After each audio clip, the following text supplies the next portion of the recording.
And we are back. Time for another woodworking slash Hot Wheels video.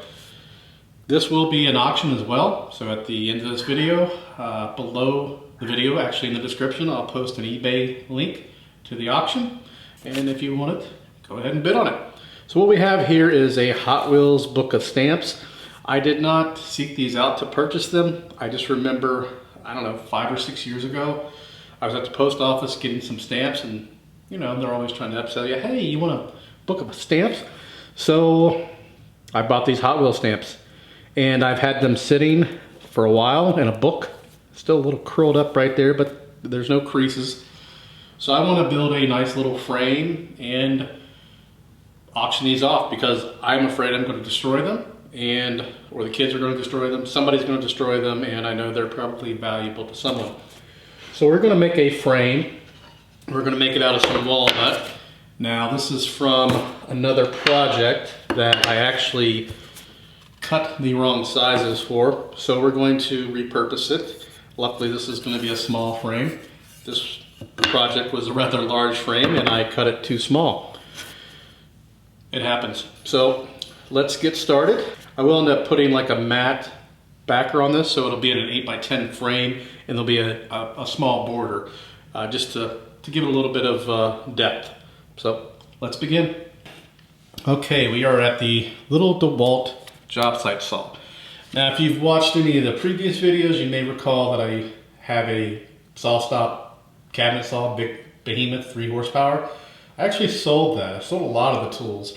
I can still do just about anything, but I need to make room for another hobby slash, not even a project, another car, basically. We have a 3-car garage, and my wife parks in here. The other car is going to be in here, or is in here. I've got it outside right now. So I've only got a single car section for all the woodworking stuff, which is kind of in the middle. No CNC, that's gone as well, but everything else I pretty much kept. I sold a big bandsaw, the saw stop, and the CNC, and that gave me tons of room. Anyway, these pieces are already 3/4 of an inch thick, which may seem kind of thick for such a small project, but I like a thick picture frame. And I've already got the width exactly where I need it, so it's 1 3/4 inches. This is what the last frame was going to be. Now I need to cut a rabbet. So the rabbet is going to be 1/4 inch wide by 5/16 of an inch deep. I need it a little bit deeper. And I could do this again on the router table, but we're going to do it on the table saw. So we've already got our fence set up 1/4 inch in, and we're going to set it 5/16 of an inch deep. We're already, that was a pretty good guess, we're already there. There we go. Oh, and I also sold the dust collector, so I'm using my Festool CT vac connected to the table saw. So the first cut, we want to make it on the inside. So these already have a miter on them. Again, they're the wrong size, but so I'm going to take my piece and run it through the inside here.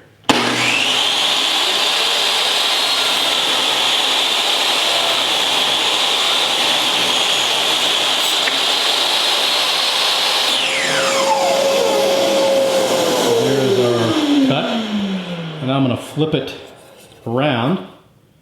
So that cut is still in there. I'm going to run it this way, and that little extra piece will just fly out.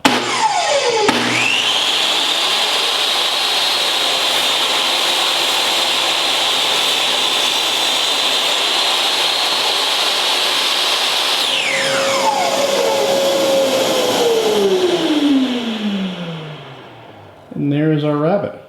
I just need to do that 3 more times, and we will be on our way. Okay, we are at the miter saw. You can see I've got kind of a fancy, well, not really fancy, it's really basic jig setup here. This is kind of a copy of, if you watch Make Something, which if you're watching the Hot Wheels channel, there's a big chance you're not into woodworking, but David Picciuto, he's got a channel called Make Something, and David had made this, this sled just for picture frames that works with your table saw. Well, I actually had that one, made it, bought his plans, made it. Well, then I sold the table saw, so I needed to come up with something better. Now maybe I can do it on the DeWalt, but for a while I didn't have a table saw. So this is essentially the same thing, kind of. I think it's a little bit safer because that saw, it's kind of weird. It's a great idea. He actually got it from somebody else, but This is safer and it's just easier for me. Essentially it's the same thing, but it's kind of flipped around. Here's the stop over here. We'll show you how it works, but first I need to make sure all the opposing ends that I'm, not my final cut, but all those cuts have a 45-degree angle, which this one does not. So we're going to cut that one.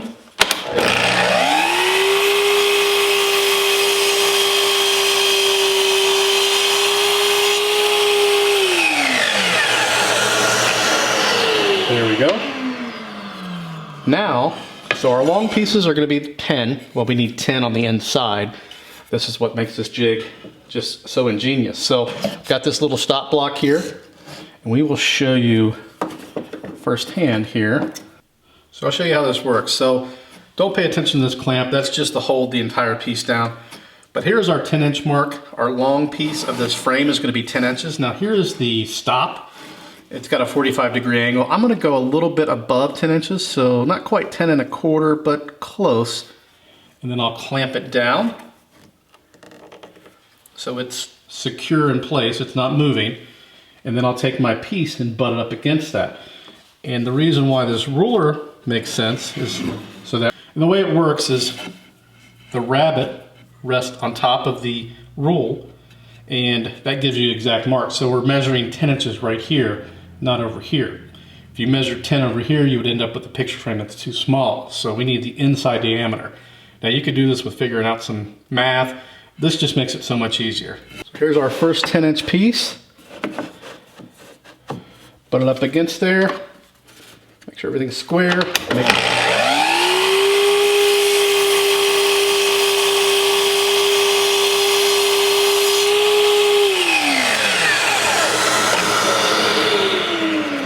There's one. Here's our second. Butt it up against there. Make sure everything's square and buttoned up.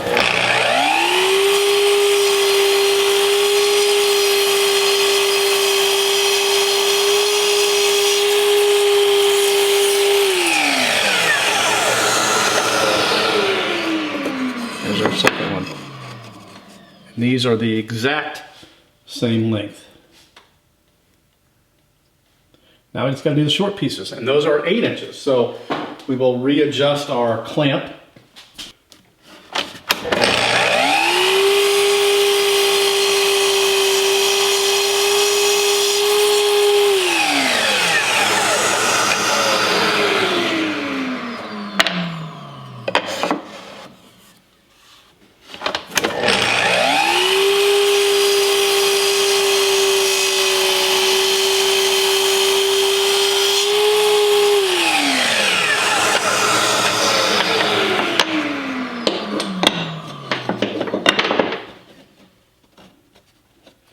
And these are the exact same size as well.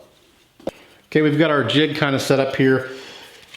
What I'm doing right now is just light scuff, get any burrs off, make these look as good as possible so we have less cleanup later. Just a 120 grit pad.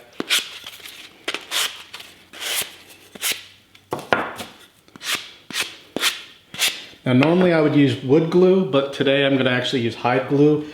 I like using hide glue sometimes. It has a longer setup time and less cleanup. It's really, I really love working with it. So we're going to use some hide glue this time. Now at the end, it's really not as strong as today's glues, but we're going to support these pieces. They're not just going to be glued together. Take two. We actually used tight bond too.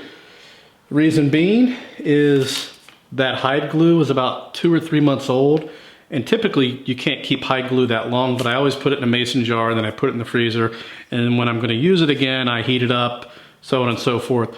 And usually you can keep it for a decent amount of time, but apparently that jar was not sealed because as soon as I started applying it, put it together, it was already dry, which typically hide glue can dry quickly, but it was like gummy. It wasn't like glue, it was like chewing gum. So we took it all apart. We're just gonna let this dry and then we'll come back, take the clamps off, and then we'll start finishing it up. All right, now we're gonna take it out of the clamps, let it dry for a couple hours.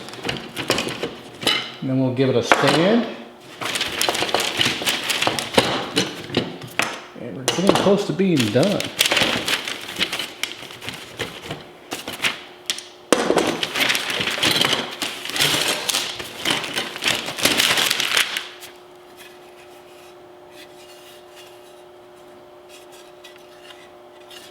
Joints look pretty good.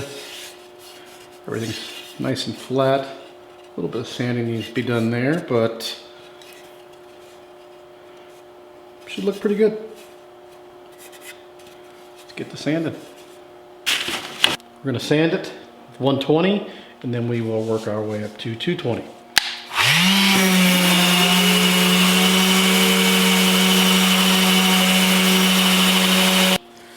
I got this little tiny area right here where there's just kind of a small split. It's really not, it's not large, but it's bothering me. So I'm going to fill it up with a little bit of glue. Apparently that glue is empty.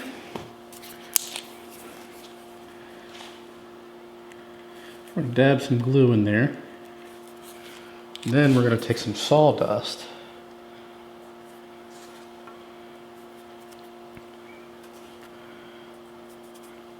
Which is from the walnut.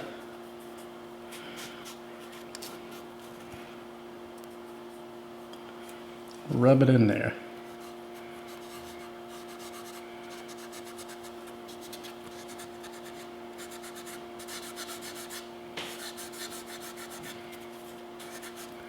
Get a little bit more.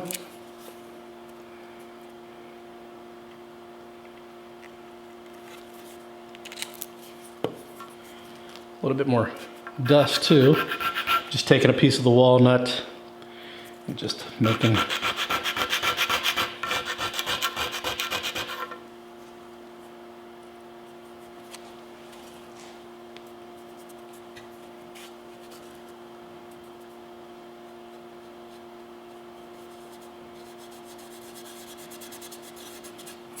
there we go. We can shoot some accelerant on there to make it dry super fast. We'll sand it. We may have to repeat that one more time. Let's give it a sand and see.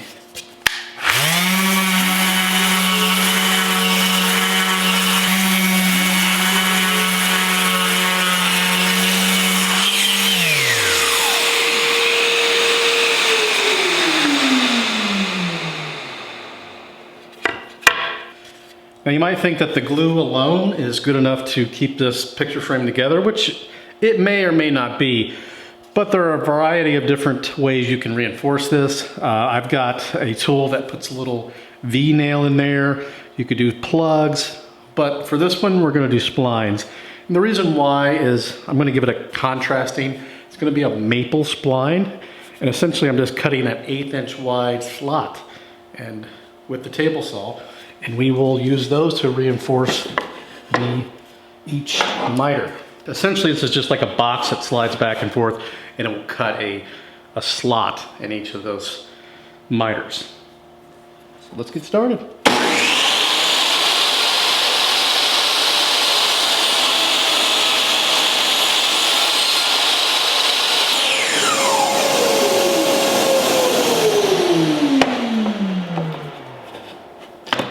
We'll show you this first one. Now you don't have to use these clamps, but I like to keep everything nice and flat. So there is our slot, and then we're going to put a little piece of maple in there, which will be a lighter color. It'll look real nice.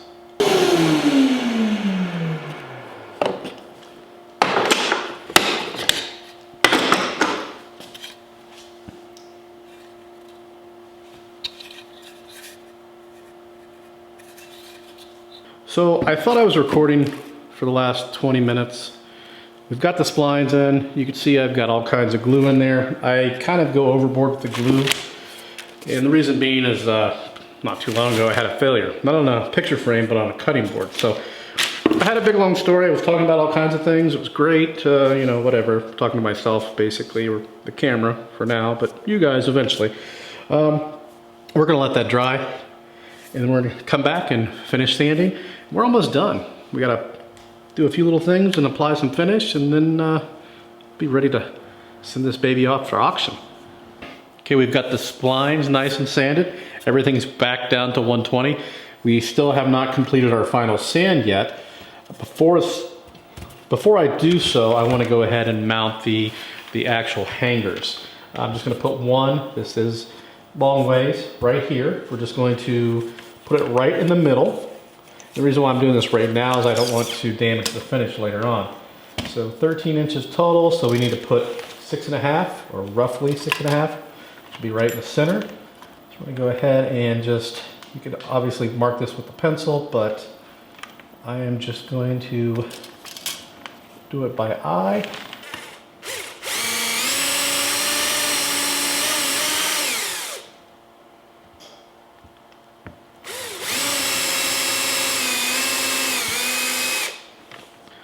There we have it. We're going to be using Odie's oil, and there's a lot of videos on this. Make sure you apply it the right way.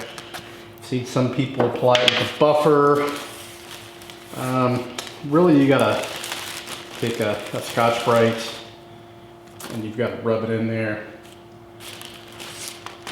Let it dry for about, or let it set up for about 45 minutes, and then buff it off. I don't think you really want to put it on with a buffer. I think you get some splotchiness. I've been using this for quite a while. I don't wear any gloves because it smells awesome. Gotta stir it up really well. And then we will get our little Scotch-Brite pad. It's actually a 3M pad. And work it in there. So I've got about that much on, and then I'm going to take it and scoop all the excess off. And then we're going to start applying. And when you use this pad, it really gets into the pores, gets in there really, really well. And it's almost like giving yet another final sand. And we're already at 220, but it will be super, super.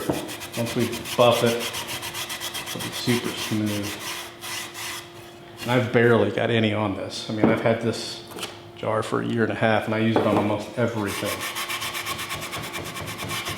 You don't want to apply too much. You can definitely get some overkill. You kind of see how dry and gunky it looks. Look at that. Now that's pretty much how it's going to look when we're done. Obviously you're going to see it when it's done, but now here in a minute I am going to have to get some more, because it's definitely getting very difficult to put on because I don't have hardly any on here. And I will put Amazon links in the description for the Odie's oil and anything else we're using in this video. I highly recommend this stuff. It is expensive.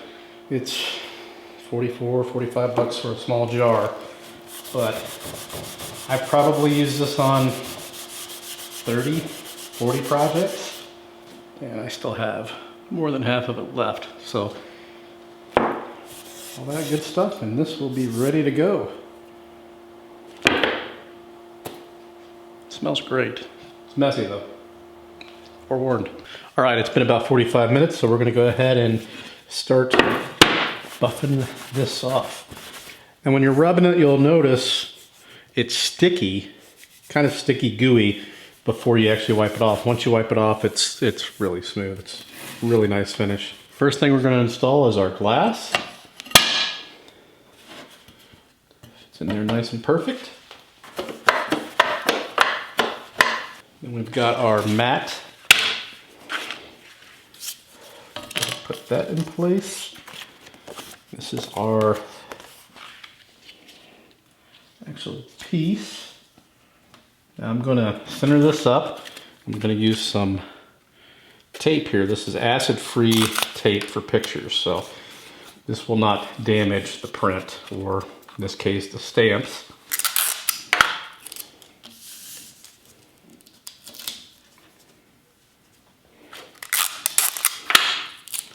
You really only need one piece on here, but then we've got our back cover. Before we do anything, we're going to have a look at it here. looks pretty good. Kind of what we expected. Then we're going to use our pen driver. I'll post a link to this as well as the tape. This makes life a lot easier. Just draws a pen. Just installs a pen right there. There's several ways you can do this. I just love this pen driver. Just makes it really, really easy.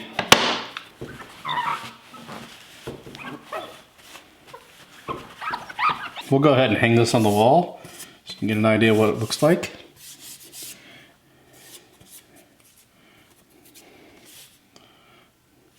Turned out pretty nice. And last but not least, we're going to throw some little felt pads on each corner.